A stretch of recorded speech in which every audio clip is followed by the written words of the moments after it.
Welcome to the second part in my latest Q&A episode. I will leave a link to the first Q&A episode in the top right. You should see a little eye symbol in the top right. If you click on that, it will take you to the first part of this Q&A episode. Unfortunately, whenever I do upload videos longer than 15 minutes, the video always glitches out to the point where people can't see it for some stupid reason. I'm not sure whether those videos don't appear in the sub box or not, but for some reason there is a glitch on my channel where whenever I do upload videos longer than 15 minutes it always glitches out. So that is why I have to split the latest Q&A episode up into two parts. I'm not sure where I left off in the first part, but the second part is going to carry on from where I did leave off in the first part. I'm not sure whether the titles of the two videos will be the same. I'm not sure whether I might have made it a little bit different for the second part, depending on what I talk about in the second part. But yeah, hopefully you do enjoy this Q&A episode. And yeah, I'm just going to leave you to watch the rest of this video. But the next question comes in from Robert Cabrera. I probably have pronounced your name wrong. If I have, I really must apologise for that. But I'd just like to thank you for leaving your question for this week's Q&A episode. So their question is, my question for you, Snorf, is if you're getting the Nintendo NX day one, even if the reveal is a disappointment. Now that is a hard question to answer, just because obviously it depends on what the NX is, but the reveal itself, it could be like a disappointment. But if the NX is something which I think I might like, then I still might pick it up. But like with the Wii U, I was sort of disappointed with that reveal, but I kind of went away for a couple of days and looked at the trailers, looked at the games coming out for the system, and basically I came to a decision then. So I could still buy the NX even if I was disappointed by the reveal, and that could totally happen. Like, you might see that happen. You might see me come out and be a little bit negative to start off with.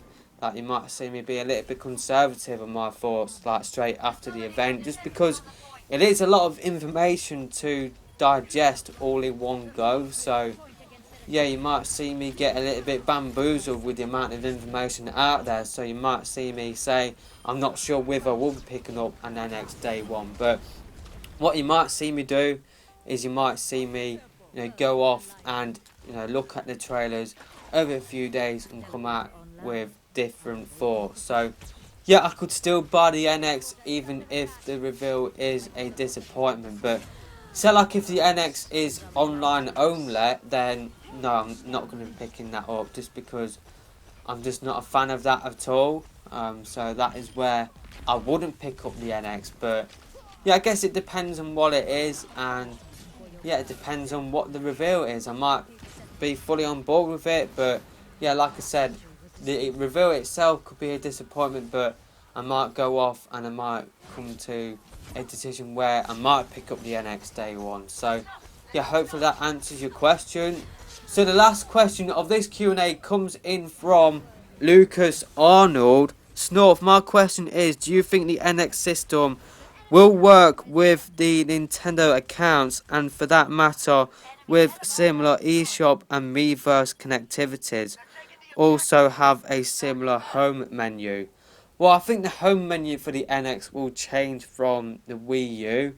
But in terms of Nintendo accounts, I do believe Nintendo themselves actually confirmed that Nintendo accounts would be working on the NX. But it seems like some of the features have been dialed down a little bit, because I can remember reading that the Nintendo account system would mean for you, so like if you got like an achievement in a game, then it could mean for you getting like so much percentage off of that game's DLC, but doesn't seem that sort of thing is happening at this moment in time.